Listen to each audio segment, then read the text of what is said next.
Good afternoon, everyone. Good afternoon, sir. Good Good afternoon, sir. afternoon, sir. Good afternoon. Good afternoon, sir. Good afternoon, sir. Good afternoon. Okay तो कल last lecture में हमने देखा था distribution of charges between plates. तो वहाँ क्या याद रखना था कि कितनी भी प्लेट्स हों, जो आउटर मोस्ट सरफेस होगा प्लेट्स का, उनके ऊपर चार्ज जो होता है वो summation of all the charges का हाफ होता है। उसके बाद जो फेसेस एक प्लेट्स के जो फेस एक दूसरे के तरफ हैं, एक दूसरे को फेस कर रहे हैं, जो साइड्स, उनके ऊपर चार्ज इक्वल एंड ऑपोजिट होता है।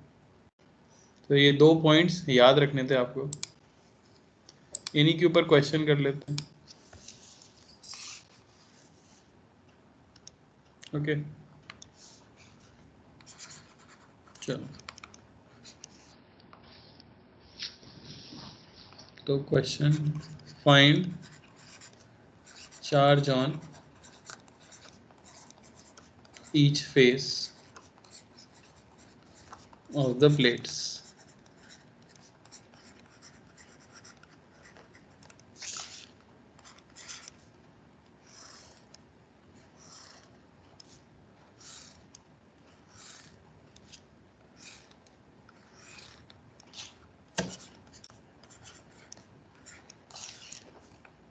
ठीक है, मान लो इस पे 4Q है माइनस, इसके ऊपर ले लेते हैं +2Q, और इसके ऊपर ले लेते हैं हम +2Q।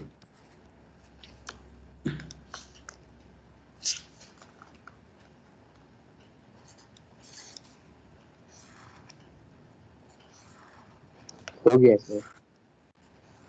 क्या हो गया।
Done sir.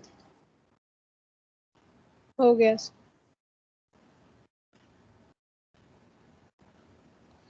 ओके देखो, तो यहाँ पे पहले सारे चार्जेस का सम कर लेते हैं।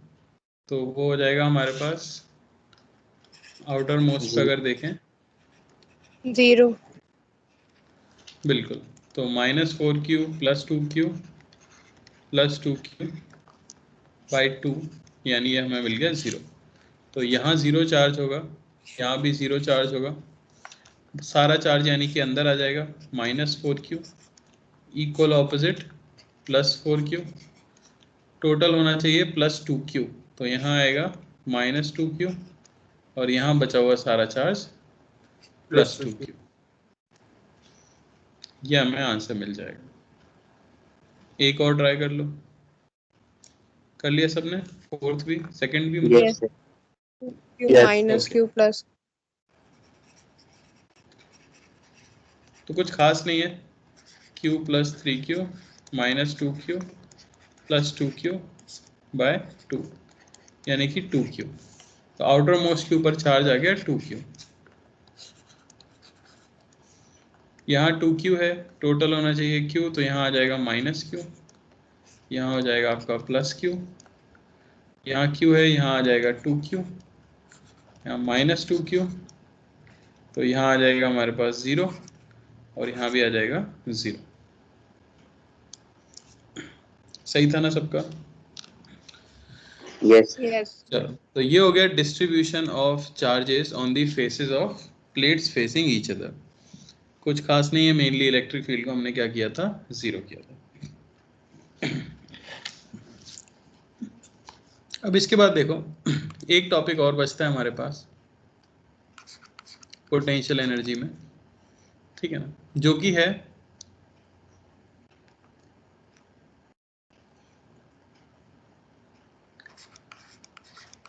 Potential energy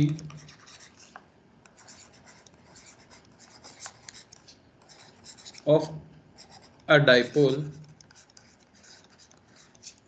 in external electric field.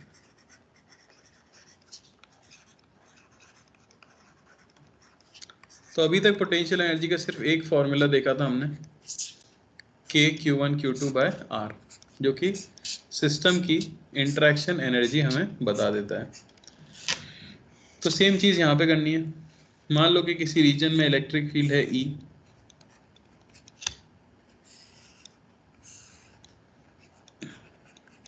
और यहाँ हमने एक डाइपोल रखा हुआ है, मान लेते हैं P। ओके,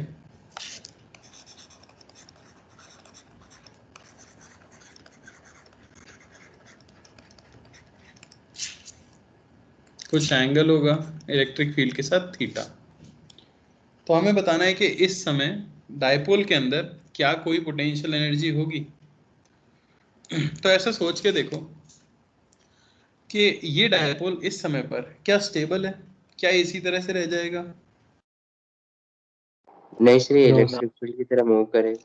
बिल्कुल, हमने देखा था कि अगर इसे एक्सटर्नल इलेक्ट्रिक फील्ड में रखा जाए तो स्टेबल इक्विलिब्रियम पाने के लिए ये थीटा को 0 कर लेता है, यानी कि इलेक्ट्रिक फील्ड के अलोंग अलाइन हो जाता है। जबकि थीटा 180 पे ये अनस्टेबल इक्विलिब्रियम में होता है, यानी आप जरा सा भी डिस्प्लेस करोगे तो पूरा रोटेट होके इलेक्ट्रिक फील्ड के अलोंग अलाइन हो जाएगा, है कि नहीं? इस समय पे हम देख सकते हैं कि जो टॉर्क लग रहा होगा डाइपोल के ऊपर,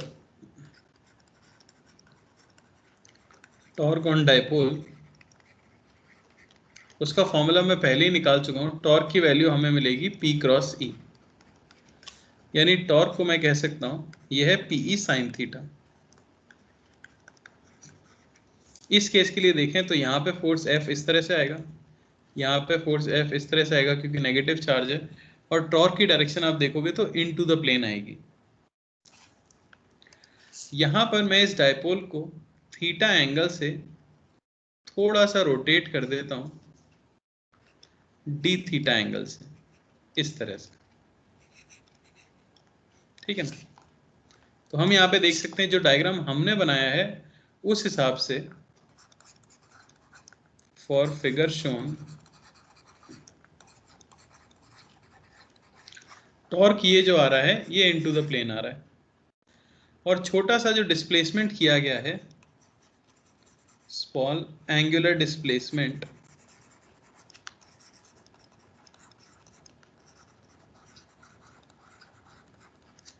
डी थीटा,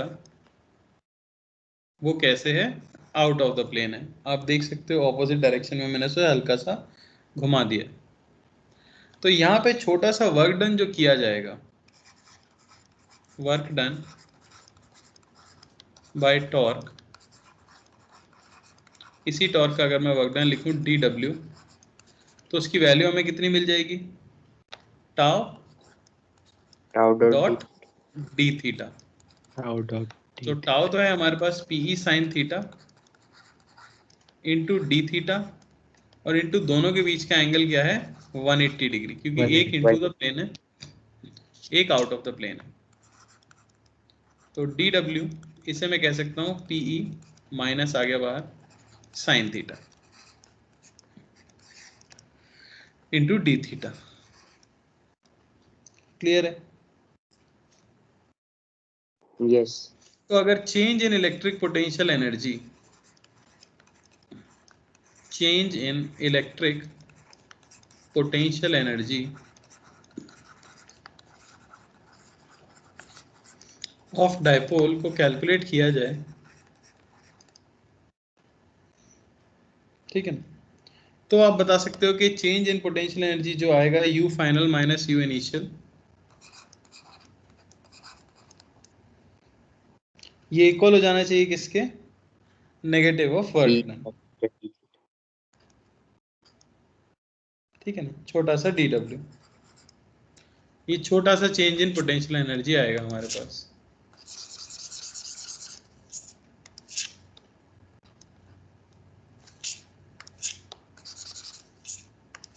तो मैं उसे डी यू लिख देता हूं माइनस डी डब्ल्यू। ठीक है ना,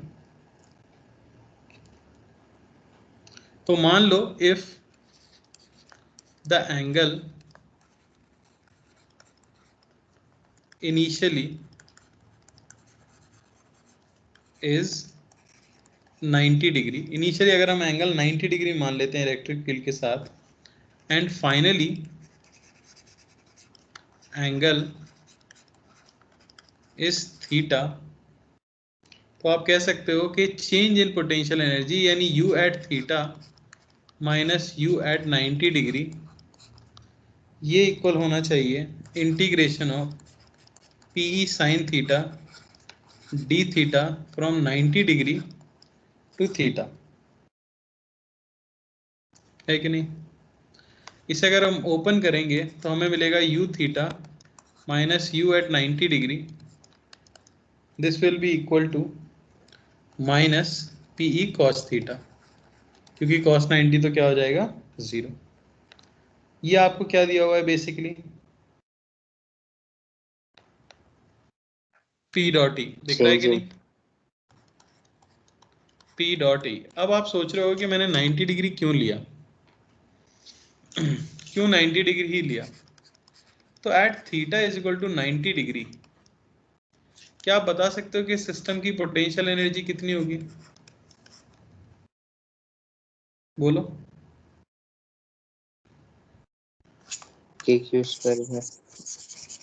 नहीं समझ आया? चलो मैं बताता हूं। तो हाँ ऐसा सर, वो सोच के इलेक्ट्रिक देखो, फील्ड की एनर्जी नहीं आएगी ना, सिर्फ उनकी रहे। थीटा 90 डिग्री, आपको एक बेंचमार्क लेना पड़ेगा कि नहीं? बात ये है, कभी भी एग्जैक्ट पोटेंशियल एनर्जी तो नहीं मानते हैं हम, तो या तो हम इन्फिनिटी पे जीरो मानते हैं या कहीं पे जीरो मानते हैं।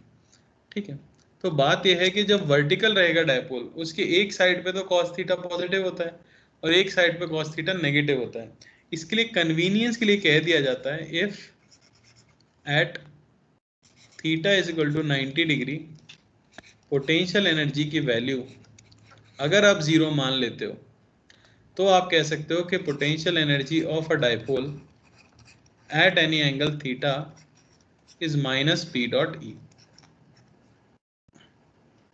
हम देख भी सकते हैं थीटा को अगर 0 डिग्री रखा जाए तो पोटेंशियल एनर्जी मिनिमम आएगी, जो कि होगी माइनस पीई, और ये इंडिकेट करेगा स्टेबल इक्विलिब्रियम, क्योंकि हमें पता है स्टेबल इक्विलिब्रियम होने के लिए क्या होनी चाहिए? पोटेंशियल एनर्जी मिनिमम होनी चाहिए।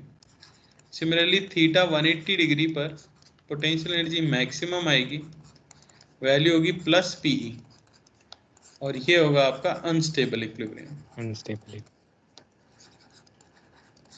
है कि नहीं? तो बस ये आपका फॉर्मूला है जो आपको याद रखना है।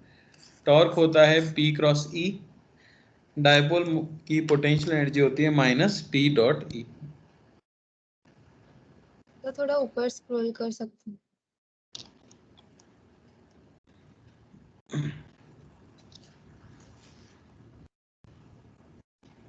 यस। फॉर्मूला नोट डाउन कर लिया सबने?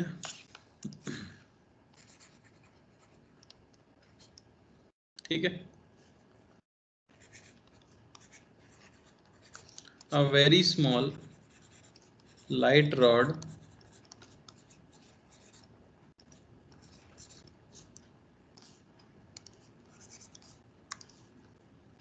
has two charged particles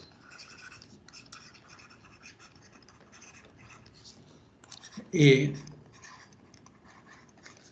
and B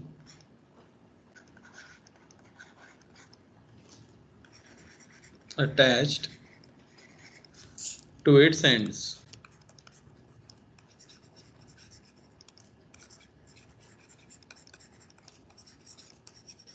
Length of the rod is L.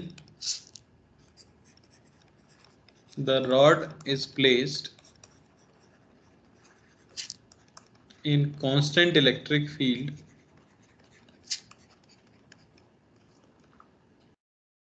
E at an angle of 60 degree with it. Okay.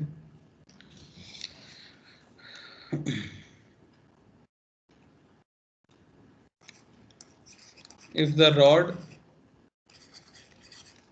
is released from rest, find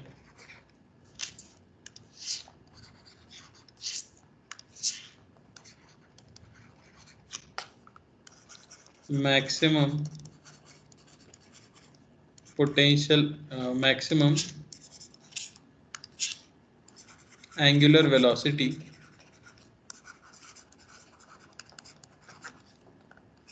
of rod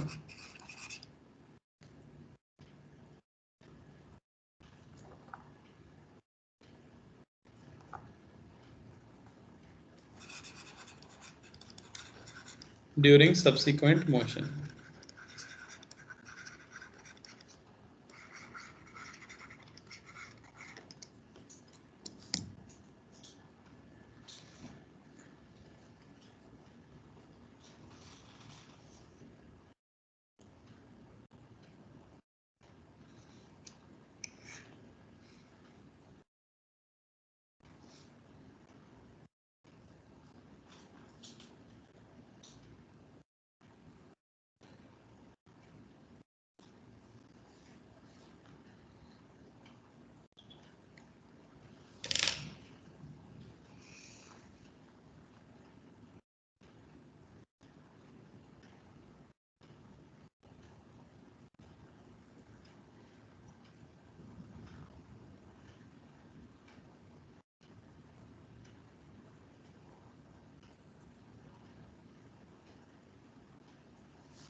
Sir.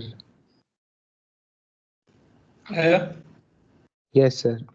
Root 2 Q LE by ML square.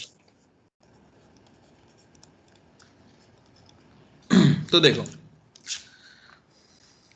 ये आपकी initial situation है, electric field कुछ इस तरह से है, ठीक है। और डायपोल को रखा गया है कुछ इस तरह से। तो यहाँ मैं मान लेता हूँ माइनस क्यू है, यहाँ क्यू है आपका, ये सेंटर है, ये डिस्टेंस हो जाएगी L/2। तो जब ये रोटेट होकर आएगा तो मैक्सिमम इसकी जो एंगुलर वेलोसिटी होगी वो किस समय पर होगी? Stable equilibrium. Stable equilibrium. बिल्कुल, जब ये अपनी Stable मीन पोजीशन को पार कर रहा होगा, यानी कुछ इस सिचुएशन में। ठीक है ना, ये हमारा डायपोल है। इस समय का ओमेगा मुझे बताना था। मैं क्या कर सकता हूँ, energy conservation, K initial plus P initial, ये होना चाहिए K final plus P final. Initially kinetic energy 0 है, प्लस पोटेंशियल एनर्जी हो गई माइनस PE cos 60 डिग्री। ये होना चाहिए फाइनल काइनेटिक एनर्जी, जो कि हुई half I omega square centre of mass के about, plus final potential energy minus PE cos 0 degree. यहाँ से आपको मिलेगा हाफ आई ओमेगा स्क्वायर, ये इक्वल होना चाहिए PE/2, या ओमेगा की वैल्यू हमें मिल जाएगी √of PE/I। अब P और E, P हमें इसमें दिया नहीं है तो उसकी वैल्यू पुट कर देते हैं। ओमेगा हो जाएगा √P, जो जाता है पॉजिटिव चार्ज इंटू बीच का separation into electric field E upon moment of inertia. तो दोनों मास m जो हैं वो L/2 डिस्टेंस पर हैं, तो 2 इंटू m इंटू L/2 का होल स्क्वायर, ml² फॉर्मूला लगाते हुए ओमेगा की जो वैल्यू मिलेगी वो मिलेगी √of 2QE 2Q by m²L, sorry ml², ml। ml।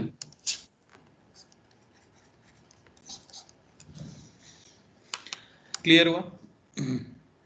तो कुछ खास बात नहीं है, एनर्जी कंजर्वेशन वगैरह के क्वेश्चन आते हैं, बस आपको याद क्या रखना है कि एक डाइपोल की एक्सटर्नल इलेक्ट्रिक फील्ड में जो पोटेंशियल एनर्जी होती है वो -P.E हो जाती है। क्लियर है? यस। चलो, इसके अलावा अगला जो टॉपिक आता है वो है हमारा सेल्फ एनर्जी का।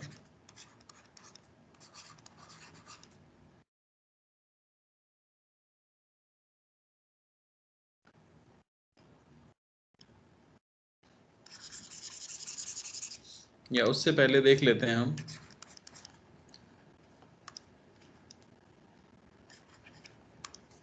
Equipotential surfaces. इक्विपोटेंशियल सरफेसेस, ऐसा संभव है कि जब मैंने प्रॉपर्टीज ऑफ कंडक्टर लिखाया हो तब मैंने लिखाया हो कि surface of conductor is equipotential. नहीं भी लिखाया तो यहाँ पे मैं बता दूंगा इक्विपोटेंशियल सरफेस किसे बोला जाता है। ये हमने डायपोल के अंदर भी देखा था। डायपोल के बाइसेक्टर पर किसी भी पॉइंट पर आप अगर इलेक्ट्रिक पोटेंशियल कैलकुलेट करो तो उसकी वैल्यू 0 आती है कि नहीं? यानी डायपोल के Yes. बाइसेक्टर पर मैं कोई भी प्लेन रख दूं तो उस प्लेन के किसी भी पॉइंट पर डायपोल इलेक्ट्रिक पोटेंशियल की वैल्यू 0 आएगी। तो इलेक्ट्रिक इक्विपोटेंशियल सरफेस बोला जाता है basically a surface such that potential at every point on it is equal। अगर कोई भी सरफेस ऐसी है जिसके ऊपर कोई भी पॉइंट चुना जाए और उसका पोटेंशियल सेम आए, 0 होना जरूरी नहीं है, सेम होना जरूरी है, तो उसे आप एक इक्विपोटेंशियल सरफेस कहते हो। बात समझ आई?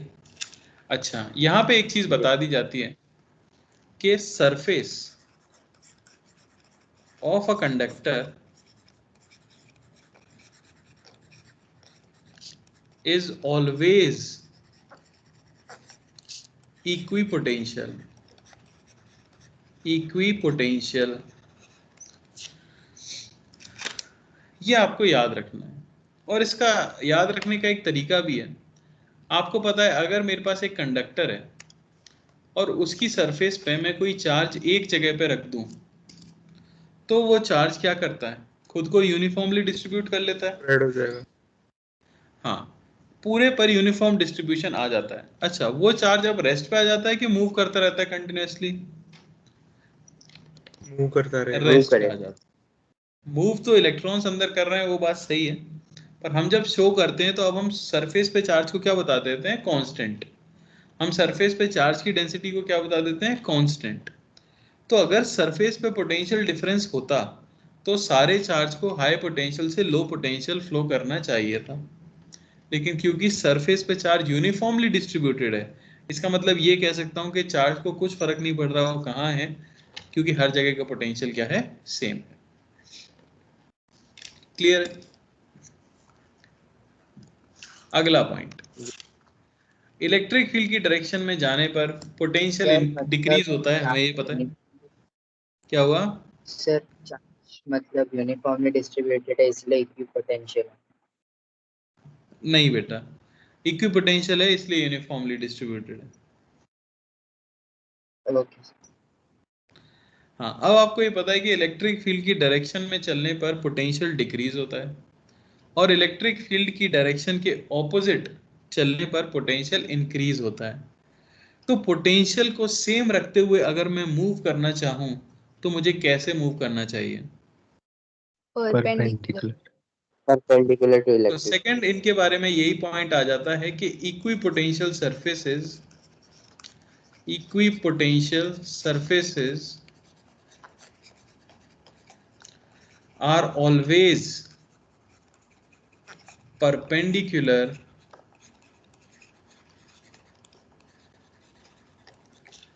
to electric field। बात समझ आई? यानी मैं ये भी कह सकता हूं कि electric field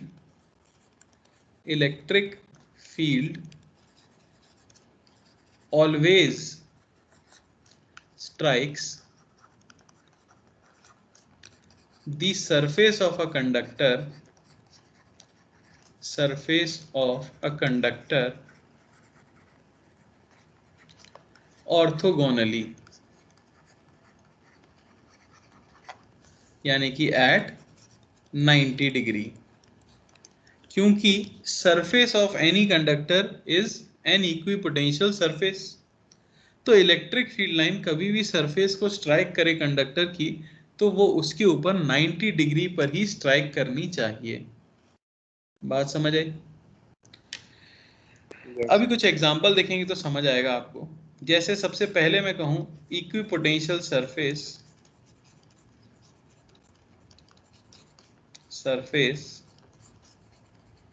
for a point charge.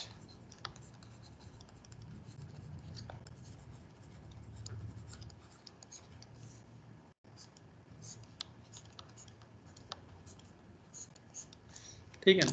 तो हमारे पास अगर एक पॉइंट चार्ज है तो उसके अराउंड इक्विपोटेंशियल सरफेस कैसा बनेगा? तो पॉइंट चार्ज के लिए इलेक्ट्रिक फील्ड आप जानते हो, पॉइंट चार्ज से ओरिजिनेट होती है और हमेशा उससे अवे रहती है, कुछ इस तरह से। तो अगर मैंने कोई पॉइंट ले लिया यहाँ पर P और मैं चाहता हूं मैं सारे ऐसे पॉइंट्स को ज्वाइन कर दूं जिसका सेम पोटेंशियल हो, तो आप जानते हो पोटेंशियल का फॉर्मूला होता है KQ/R। तो पोटेंशियल सेम चाहिए अगर, तो R भी क्या होना चाहिए? सेम होना चाहिए। सेम। तो Q चार्ज से किसी R डिस्टेंस फिक्स रखते हुए अगर आप 3D स्पेस में locus of all the points निकालोगे तो आपको क्या मिलेगा भाई? Sphere of radius. Sphere। आपको एक स्फीयर मिलेगा। तो ये एक इक्विपोटेंशियल सरफेस है जिसके हर पॉइंट पे पोटेंशियल KQ/R1 है। सिमिलरली अगला इक्विपोटेंशियल सरफेस कुछ इस तरह से मिल जाएगा, उसकी सरफेस पर पोटेंशियल KQ/R2 होगा, है कि नहीं? जैसे मैं कह दूं कि इसकी सरफेस पे पोटेंशियल V1 है, इसकी सरफेस पे पोटेंशियल V2 है, तो ये दोनों ही क्या हैं? इक्विपोटेंशियल सरफेसेस हैं। तो इसके लिए याद रखना है कि जो आपको इक्विपोटेंशियल सरफेस मिलता है वो होता है कंसेंट्रिक स्फीयर्स। समझ आया? अच्छा, आप इन V1 V2 में भी रिलेशन बता सकते हो, V1 बड़ा होगा V2 बड़ा होगा? V1 बड़ा होगा। सर V1 V1 बड़ा होगा V2 से। क्योंकि अगर हम इलेक्ट्रिक फील्ड के डायरेक्शन में चलते हैं तो पोटेंशियल घटता है ना। तो क्या याद रखोगे कि किसी भी चार्ज पार्टिकल के लिए, पॉइंट चार्ज के लिए जो इक्विपोटेंशियल सरफेस बनता है वो कंसेंट्रिक स्फीयर्स बनते हैं। कोई दिक्कत? सिमिलरली मैं अगर बोलूं कि इनफाइनाइट लाइन चार्ज है हमारे पास और मैं जानना चाहता हूं कि उसके लिए जो इक्विपोटेंशियल सरफेस बनेगा, ऑल्दो लाइन चार्ज के लिए हमने कोई फॉर्मूला नहीं पढ़ा, पर आप फील करके थोड़ा सा बता सकते हो। Cylinder along Wrong. Along the वाला axis cylinder, along the infinite line charge. बिल्कुल सही, ठीक है ना। तो जैसे ही आपका लाइन चार्ज है तो हमें इसकी इलेक्ट्रिक फील्ड तो पता ही है। इलेक्ट्रिक फील्ड हमेशा इससे अवे जा रही होती है कि नहीं? कुछ इस तरह से 2k लैम्डा बाय आर।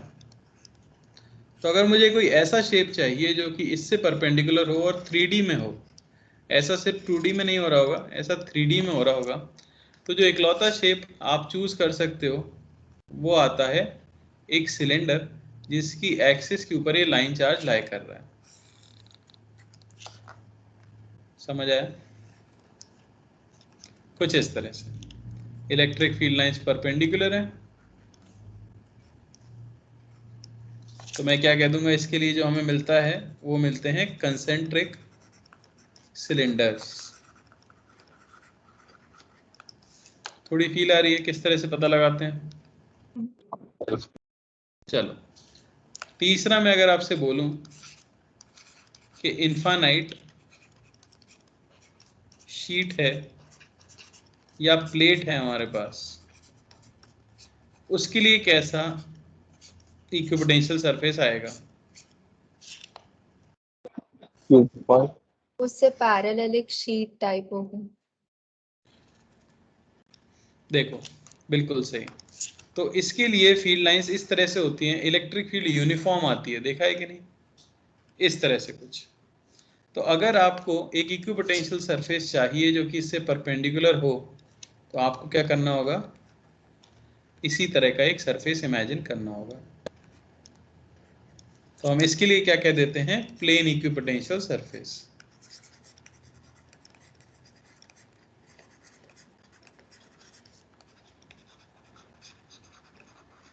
ठीक है ना। मेन चीज हमें बस क्या याद रखनी है कि इलेक्ट्रिक फील्ड की डायरेक्शन से परपेंडिकुलर रहता है और उसकी सरफेस पे हर पॉइंट का पोटेंशियल सेम रहता है। कोई डाउट किसी को? नो।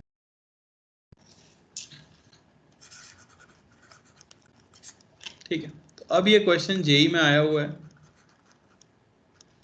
और क्वेश्चन था which of the following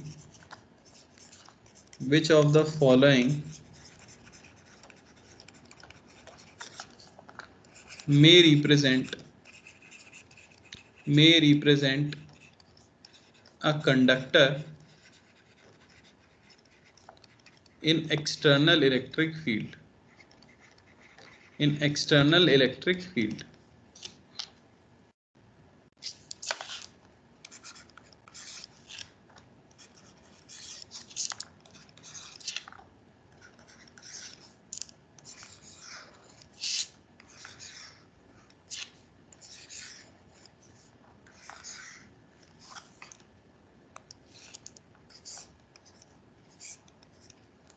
sir ये आपने करवाया था। करवा दिया क्या मैंने? Yes, sir. यस। तो मैंने इक्विपोटेंशियल सरफेस पढ़ाया था क्या आपको? नहीं सर वो नहीं करवाया, लेकिन नहीं, इसमें सर हमने वो लाइन के थ्रू डायग्राम की वजह से बोल दिया था। नहीं नहीं नहीं, देख लो एक बार।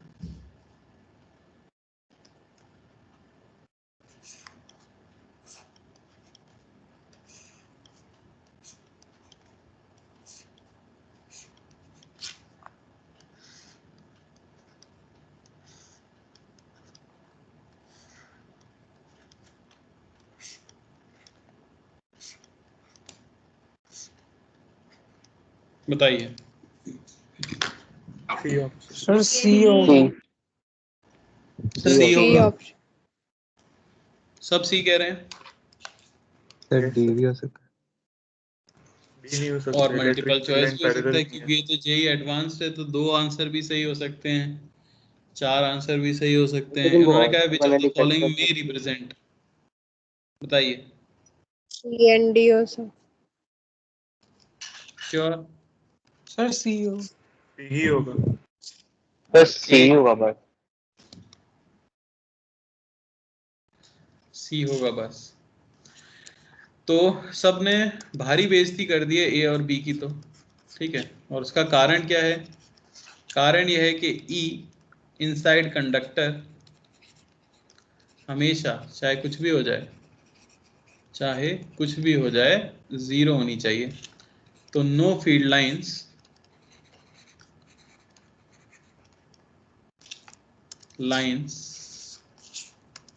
नहीं बेटा, फील्ड लाइंस इनसाइड कंडक्टर। बचे सी और डी। अच्छा, सी हो सकता है, मुझे बताइए कि अगर आप मान लेते हैं कि ये एंगल 90 डिग्री है, तो क्या ये एंगल भी 90 डिग्री हो सकता है? और क्या ये एंगल भी 90 डिग्री हो सकता है? नहीं हो सकता सर। या ये 90 डिग्री है तो ये भी 90 डिग्री है और ये भी 90 डिग्री है, ऐसा हो सकता है? नहीं। कंडक्टर की सरफेस इक्विपोटेंशियल है, तो आपको वो ऑप्शन उठाना है जिसमें चांसेस हैं कि हर एक एंगल 90 डिग्री हो। यहाँ पे इन्होंने कोशिश की है हर एक एंगल 90 डिग्री बनाने की। समझ पा रहे हो? एग्जैक्टली तो चलो नहीं कह सकते, पर ये तो बिल्कुल नहीं हो सकता क्योंकि ये पैरेलल लाइंस हैं, और अगर आप बीच में कर्व बना लो तो ये तो 90 डिग्री आ ही नहीं सकते। बात समझ आई? तो ये भी हमारा आंसर नहीं हुआ। और मैं पूछा था, हम श्योर तो नहीं है लेकिन हम डी आंसर देंगे क्योंकि E must strike at 90 degree. Clear हुआ क्या? Yes. Electric Yes. Field 90 degree पर ही स्ट्राइक करनी चाहिए कंडक्टर को। कोई डाउट?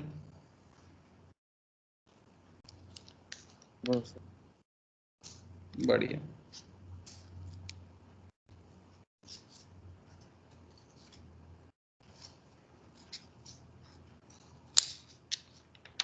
चलो अगला क्वेश्चन कर लेते हैं,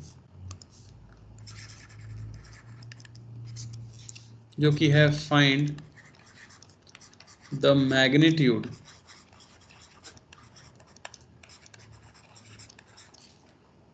and direction of electric field for the following surfaces.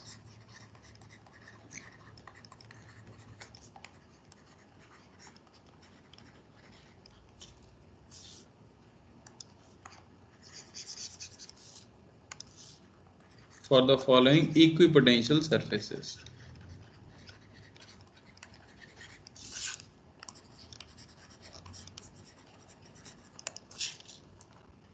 ठीक है।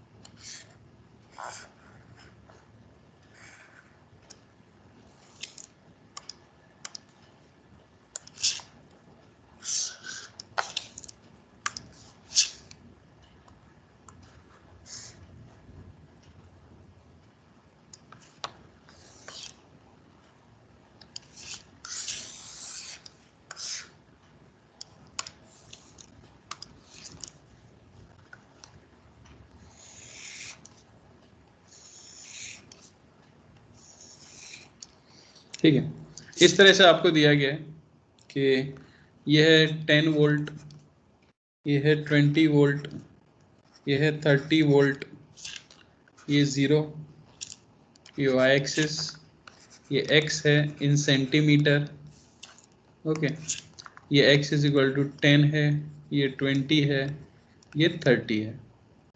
3 इक्विपोटेंशियल सरफेस दे दिए गए हैं, ये एंगल आपको बता दिया गया है 30 डिग्री हर एक का। आपको बताना है इलेक्ट्रिक फील्ड का मैग्नीट्यूड और डायरेक्शन क्या है। डायरेक्शन आप इनके टर्म्स में बताओगे, ये नॉर्थ है, ये ईस्ट है, ये वेस्ट है और ये साउथ है।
आया क्या?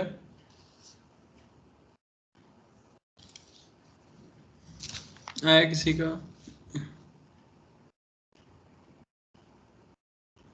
नाइस। इतना सिंपल क्वेश्चन भी नहीं आया। FR03 में तो आ गया था भाई। तो पहली बात तो ये 3 इक्विपोटेंशियल सरफेस हैं, तो इलेक्ट्रिक फील्ड तो इनसे परपेंडिकुलर होनी चाहिए। तो इस लाइन के अलोंग इलेक्ट्रिक फील्ड होगी। अब या तो ऊपर जाती हुई होगी या नीचे आती हुई होगी। ये बता दो, ऊपर जाती हुई होनी चाहिए या नीचे आती हुई होनी चाहिए? ऊपर सर वो 10 20 30 लाइन का सर मतलब ऊपर क्या है? ऊपर जाती है। क्या कह रहे हो? सर वो 10 20 30 जो लाइंस बने इसका मतलब क्या है? डिस्टेंस है बेटा, ओ से 10 सेंटीमीटर, 20 सेंटीमीटर, 30 सेंटीमीटर। इन प्लेन का जो इंटरसेक्शन हो रहा है एक्स एक्सिस से, ये 3 प्लेन है ना भाई। ओके सर, हाँ ठीक है, आप समझ गए सर। यस। अच्छा, ऊपर जाती हुई होगी नीचे जाती हुई? ऊपर। क्योंकि in the direction of electric field electric potential decreases, है कि नहीं? अब कोई भी 2 पॉइंट चुन लो जिनके बीच में आप पोटेंशियल डिफरेंस वाला फॉर्मूला लगा सको। तो अगर मैं ले लेता हूँ ये पॉइंट ए, और मैं ले लेता हूँ ये पॉइंट बी, ये पॉइंट ले लेता हूँ मैं सी, तो देखो जरा बी और सी के लिए अच्छा खासा सुंदर सा ट्राइंगल दिख रहा है। तो फॉर बी एंड सी कर लेते हैं। बी एंड सी के बीच में पोटेंशियल डिफरेंस कितना आना चाहिए? वो होना चाहिए electric field into distance between B and C along electric field. इनके बीच का एक्चुअल डिस्टेंस तो आपको दिया गया है 10 सेंटीमीटर, पर इलेक्ट्रिक फील्ड के अलोंग कितना होगा? तो E, या आप ये कर सकते हो E into S into cos theta, ये डिस्प्लेसमेंट वेक्टर है ना। 10 cos। तो E इंटू 10 कॉस 60 डिग्री, क्योंकि ये आपका 60 डिग्री आ गया है। क्लियर हुआ? बस ये हमें मिल गया। तो डेल्टा V कितना आ रहा है पोटेंशियल डिफरेंस? तो इस प्लेन पे जो लाई करता है उनका 20 वोल्ट है, इस प्लेन पे जो लाई करता है उनका 30 वोल्ट है। तो डिफरेंस जो है वो 10 वोल्ट है। क्या होना चाहिए? E इंटू 10 सेंटीमीटर था ये, इसे मीटर में बदलना है, तो 0.1 इंटू 1/2। ई की वैल्यू यहाँ से आपको जो मिलेगी वो मिल जाएगी 200 वोल्ट पर मीटर या न्यूटन पर कूलम। समझ आया? यस। क्योंकि उन प्लेन पे लाई करने वाले पॉइंट्स का आपको पोटेंशियल पहले से पता था, तो डायरेक्टली हम इस तरह से निकाल सकते हैं। क्लियर हो गया? यस। चलो सर ये एक क्वेश्चन और एक देख बार ले। ब्रीफ कर दीजिए ना, मैं डिस्कनेक्ट हो गई थी। अच्छा, तो क्योंकि तीन प्लेन आपको दिए गए हैं जो इक्विपोटेंशियल सरफेस हैं, इलेक्ट्रिक फील्ड हमेशा इन सरफेस से परपेंडिकुलर होनी चाहिए, तो मैंने ग्रीन लाइन से ड्रॉ कर लिया इन प्लेन से परपेंडिकुलर लाइन। अब मैं देख सकता हूँ कि 30 था, फिर 20 है, फिर 10 है, यानी इस डायरेक्शन में जाने पर पोटेंशियल डिक्रीज हो रहा है, तो इलेक्ट्रिक फील्ड इसका मतलब ऊपर की तरफ होनी चाहिए। अब कोई भी दो पॉइंट चुन लिए, जैसे यहाँ ले लिया B और यहाँ ले लिया C, जिनके बीच की दूरी 10 सेंटीमीटर है। पोटेंशियल डिफरेंस इनके बीच में देख सकता हूँ, इसका पोटेंशियल 20 है B का, C का पोटेंशियल 30 है, तो B और C का पोटेंशियल डिफरेंस 10 हो गया। ये होना चाहिए electric field into distance between them along electric field, या E into D into cos theta वाला फॉर्मूला, E डॉट डी वाला फॉर्मूला हमने अप्लाई कर लिया, वहां से E हमें मिल गया 200 वोल्ट पर मीटर। अच्छा, डायरेक्शन लिखनी है, तो डायरेक्शन क्या हो जाएगी हमारी, सीधे मैं कह सकता हूँ 60 डिग्री नॉर्थ ऑफ वेस्ट। ठीक है ना, 60 डिग्री नॉर्थ ऑफ वेस्ट। कोई doubt? No sir. No. Clear है? चलो अगला देख लो, एक और ऐसे ही क्वेश्चन। ठीक है ना,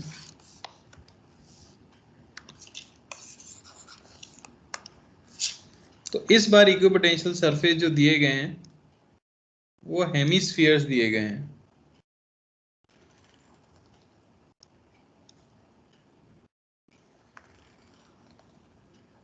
कुछ इस तरह से,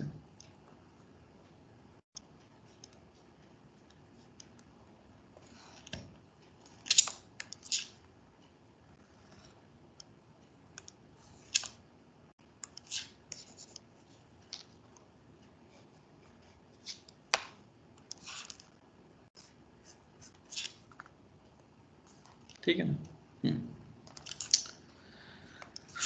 यहाँ का पोटेंशियल मान लो दिया गया है हमें 60 वोल्ट सबसे अंदर वाले का, यहाँ दिया है 30 वोल्ट और यहाँ दिया है 10 वोल्ट, सॉरी 20 वोल्ट।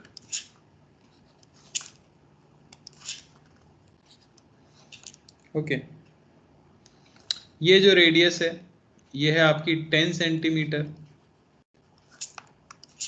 उसके बाद ये है 20 सेंटीमीटर, और फाइनली ये है 30 सेंटीमीटर। ठीक है, तो आपको बताना है electric field and its magnitude.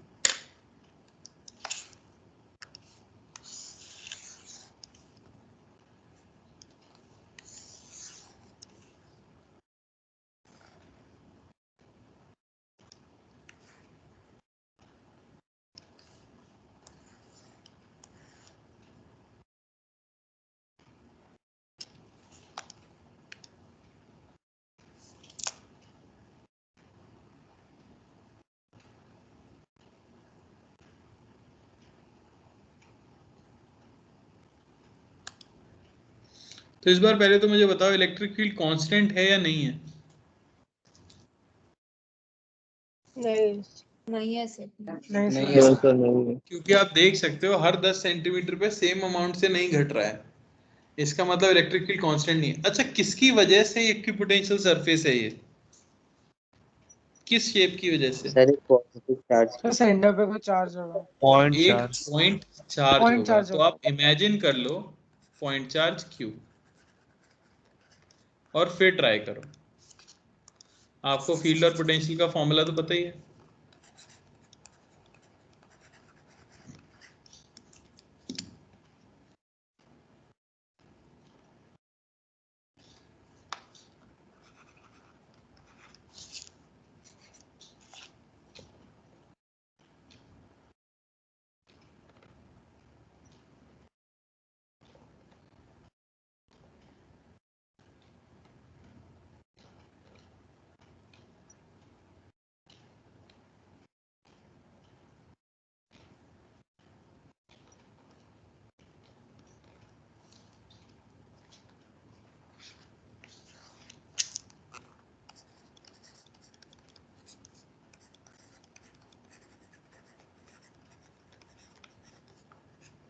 अच्छा डायरेक्शन तो बता सकते हो, क्या लिखूं डायरेक्शन? रेडियली आउट आउट बिल्कुल रेडियली सही। पॉइंट चार्ज के लिए होती है रेडियली आउटवर्ड। बस मैग्नीट्यूड निकाल दो। ऑब्वियसली फंक्शन ऑफ एक्स आएगी डिस्टेंस फ्रॉम सेंटर, क्योंकि कांस्टेंट नहीं है।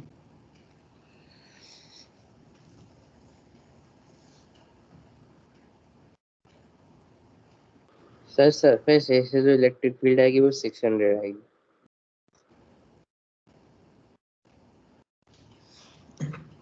बिल्कुल सही। तो सबसे पहले मैं लिख सकता हूं के क्यू बाय R1 यानी कि 0.1, इसकी वैल्यू 60 दी है। सिमिलरली के क्यू बाय R2 यानी कि 0.2, इसकी वैल्यू 30 दी है। तो दोनों से आप देख सकते हो या तीनों से भी देख सकते हो, के क्यू की जो वैल्यू आएगी वो आपको 6 मिलने वाली है। मिल रही है कि नहीं? तो अब इलेक्ट्रिक फील्ड क्या हो जाती है? सिंपली के क्यू बाय एक्स स्क्वायर, के क्यू की वैल्यू पुट कर दो 6 बाय एक्स स्क्वायर, ये आपको मिल गई इलेक्ट्रिक फील्ड, जहां x is distance from O।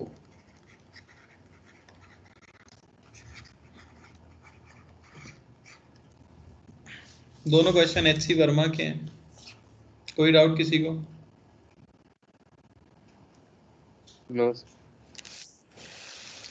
ये है हमारा इक्विपोटेंशियल सरफेस। तो आपको शेप याद रखने हैं स्टैंडर्ड वाले जो हैं, स्फीयर, सिलेंडर और प्लेन। और आपको क्या याद रखना है कि उनकी सरफेस पर पोटेंशियल हर पॉइंट पे क्या रहता है? सेम।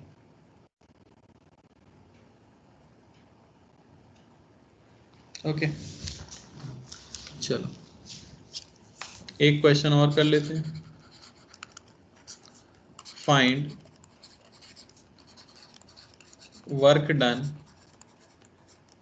या फाइंड, हाँ ठीक है, फाइंड वर्क डन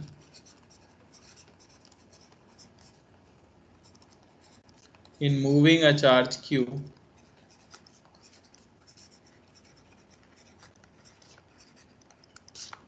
from, पहला पार्ट है A to B और दूसरा पार्ट है A to C, ठीक है। और दो सरफेसेस इस तरह से दिए गए हैं। यहाँ पे पॉइंट है A, यहाँ पे पॉइंट है B और यहाँ पे पॉइंट है C। ओके, और पोटेंशियल इस सरफेस के लिए दे दिया गया है V1, ये मान लेता हूँ, या V1 ही ले लेते हैं। और इस पॉइंट के लिए पोटेंशियल दिया गया है V2, और both surfaces are equipotential.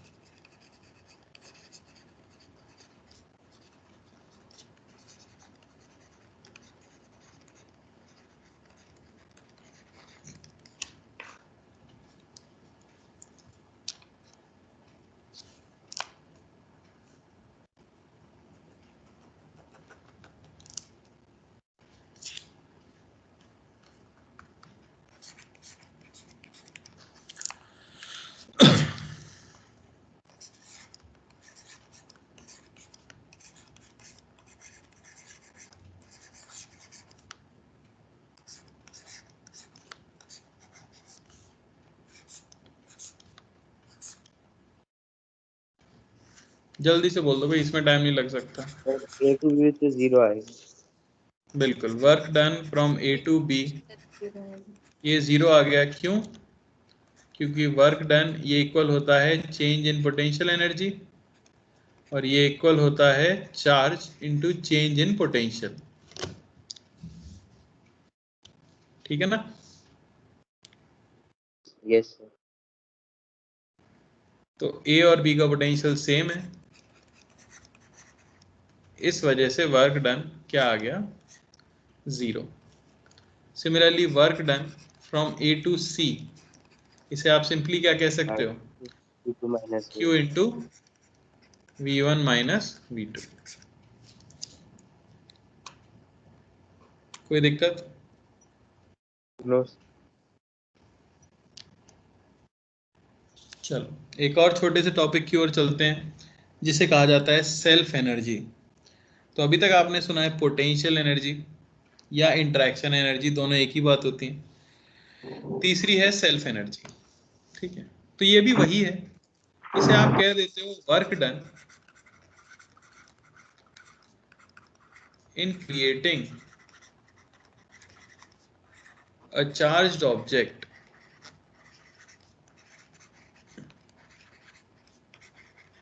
by bringing charges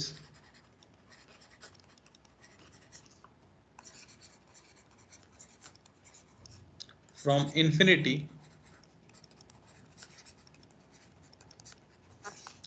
is stored as self energy of the object।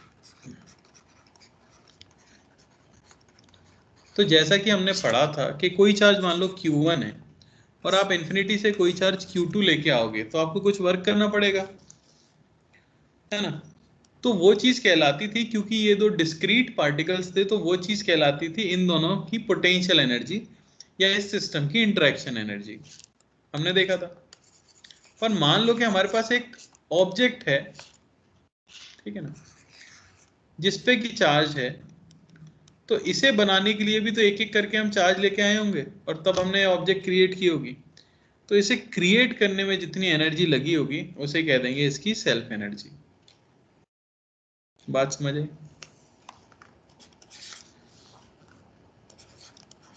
जैसे सेल्फ एनर्जी ऑफ हॉलोस्फीयर।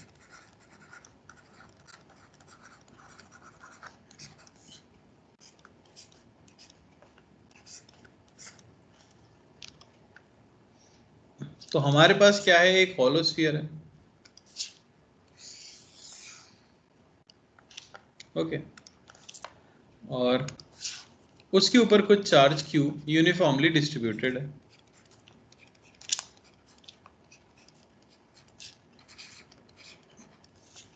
रेडियस है कुछ R। तो इसको बनाने में कितना वर्क डन करना पड़ा होगा, कितना वर्क करना पड़ा होगा, या इसकी कितनी स्टोर्ड एनर्जी है, वो हमें बताना है। तो वो हम कैसे बता सकते हैं, ये इमेजिन करो। तो सबसे पहले इस स्फीयर को जब आपने बनाना स्टार्ट किया होगा तो आपने सेंटर फिक्स किया होगा पहले तो O। अब आपने डिसाइड किया होगा कि मैं सारे चार्जेस को लाके किसी डिस्टेंस R पे रख दूंगा। तो मान लेते हैं किसी टाइम T पर कुछ अमाउंट ऑफ स्फीयर फॉर्म हो चुका है, या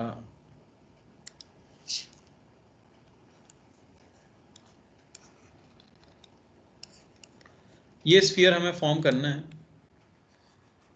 ठीक है ना। और किसी समय पर इतना स्फीयर फॉर्म हो चुका है, यानी इतने रीजन में आप चार्ज लाके रख चुके हो।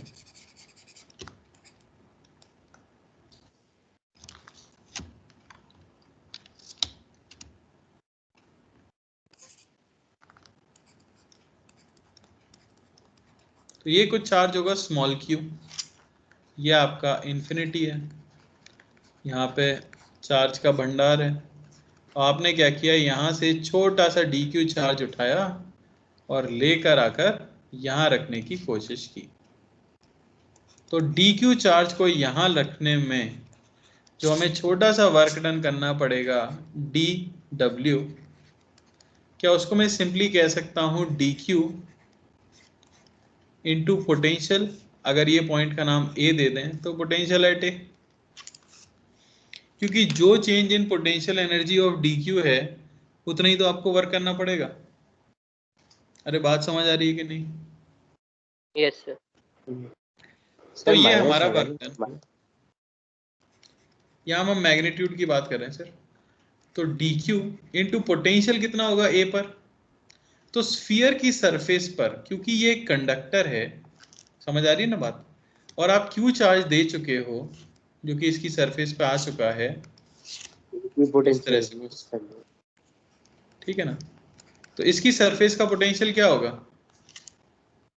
KQ by R. KQ/R।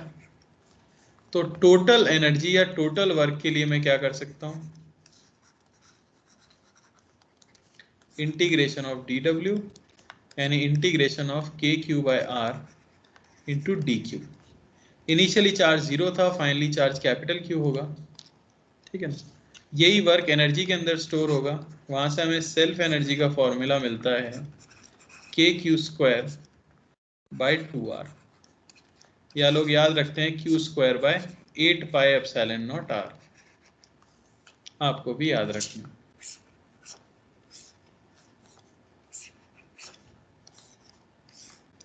यानी किसी भी होलो स्फीयर के ऊपर अगर आप चार्ज को डबल करो तो उसकी सेल्फ एनर्जी 4 टाइम्स हो जाती है। बात समझ आई? Yes. सर हाँ सर यहाँ पे साइन नहीं आएगी। बेटा, सेल्फ एनर्जी हमेशा पॉजिटिव ही रहेगी।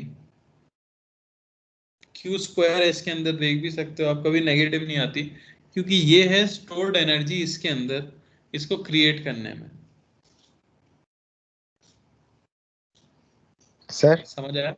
हाँ यस सर। सर वो BA के बाद आपने जो KQ/R लिखा ना, वो एक बार फिर से बता देंगे।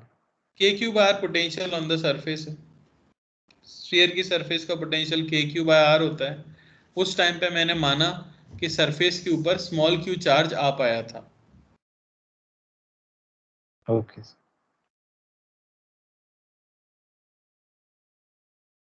और कोई डाउट?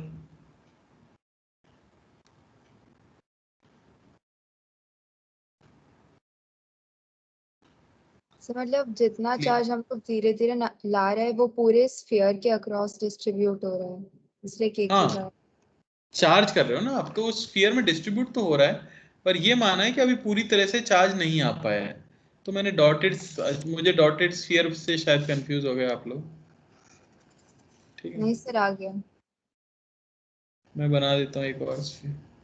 सर वो पोटेंशियल वाला पॉइंट नहीं आया। कहाँ नहीं आया बेटा? आ तो गया। नहीं, मुझे समझ नहीं। अरे आ गया समझ। ऐसे कैसे नहीं समझ आया? बोलो क्या समझ नहीं आया, क्लियरली बोलो तो मैं समझा पाऊंगा। बोलो भाई। नहीं सर, नहीं पता चला मतलब। क्या नहीं पता चल रहा बेटा, ये तो बोलो। पर पोटेंशियल वाला। बेटा पोटेंशियल के कितने फॉर्मूले होते हैं स्फीयर के लिए? हाँ yes, हाँ, आपने potential due to a sphere पढ़ा है?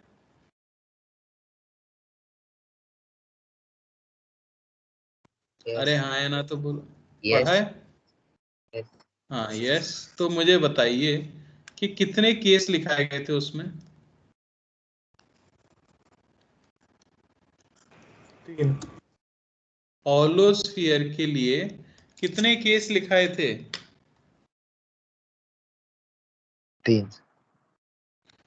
3। तो आप मुझे बताइए कि भाई सरफेस पे अगर किसी स्फीयर के ऊपर स्मॉल q चार्ज है तो उसकी सरफेस पे पोटेंशियल कितना होगा?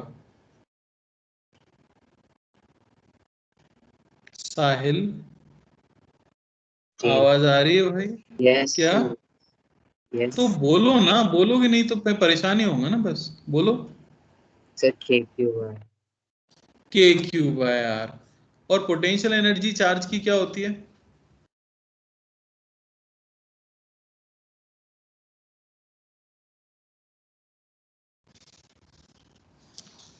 चार्ज की पोटेंशियल एनर्जी का फॉर्मूला क्या है?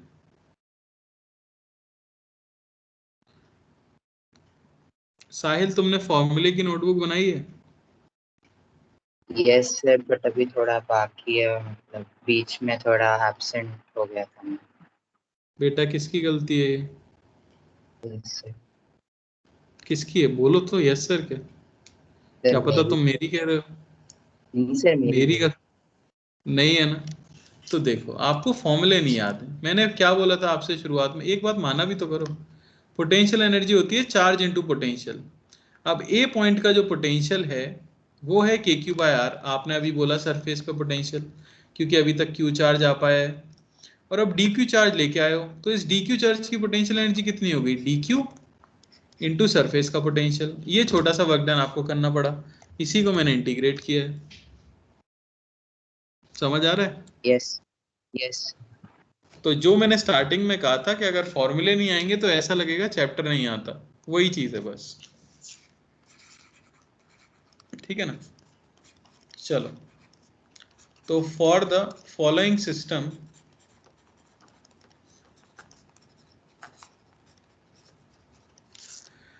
Find first interaction energy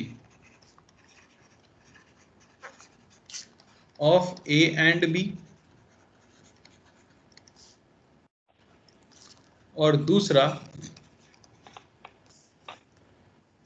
self energy of ए, और तीसरा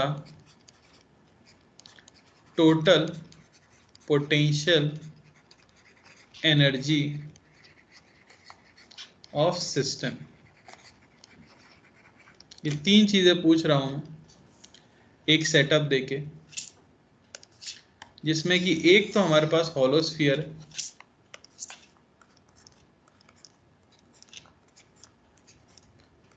आपकी आर रेडियस का, जिस पे चार्ज क्यू है, और एक उसके सेंटर से कुछ दूरी पर चार्ज रखा है 2q,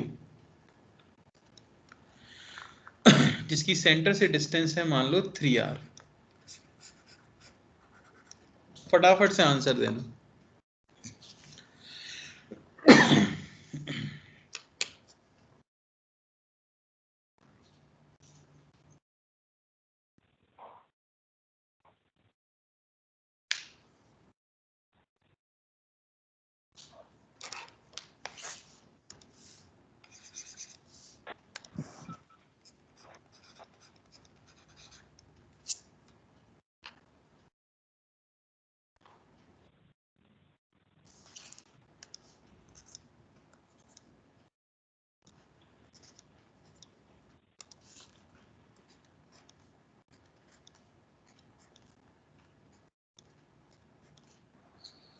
सर वो 3r सेंटर से डिस्टेंस है ना?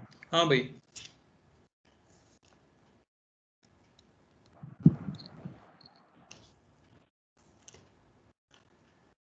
सर पहला 2k² है। पहला पार्ट तो उसे तो क्या कह सकते हैं, देखो स्फीयर के बाहर की कैलकुलेशन है, कंसंट्रेट तो कर सारे चार्ज को सेंटर पे कंसंट्रेटेड मान सकते हो, तो k q1 q2 bye r। कुछ लोग इस तरह से निकालेंगे, या इस पॉइंट को नाम a दे देता हूं। आप कह सकते हो पोटेंशियल एनर्जी होगी या इंटरेक्शन एनर्जी, जिस जो भी कह दो, हो जाएगी 2q into potential at a। तो a पे पोटेंशियल ये स्फीयर बना रहा है, तो k q बाय 3r और इंटू 2q। कुछ बच्चे जो गलती करते हैं वो ये वाली भी लिख देते हैं 2 पार्टिकल मान के, और ये वाली भी लिख देते हैं, तो ये गलत है। आपको कोई एक लिखनी है। बात समझ आ रही है? जब भी इंटरेक्शन एनर्जी बोली जाए और स्फीयर की बात की जाए, तो स्फीयर के बाहर अगर आपका पॉइंट है, अरे आराम से बता, आराम से।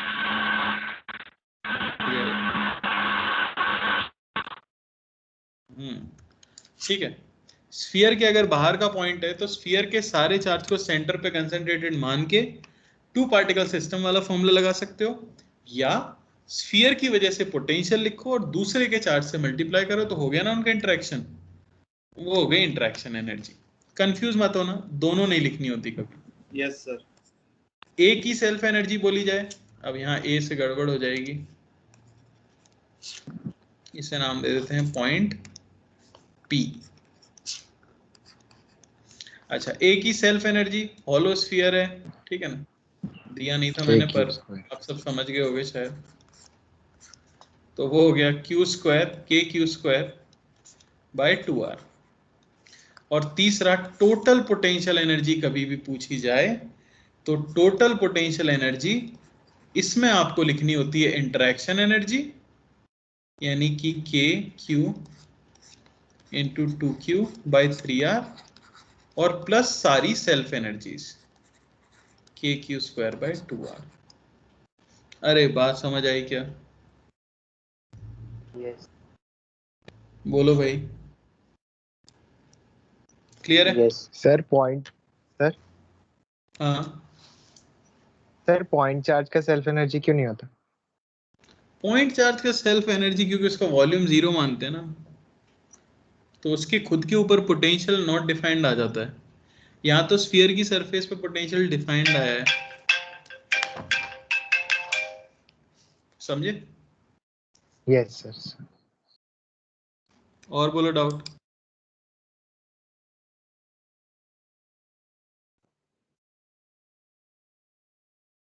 सर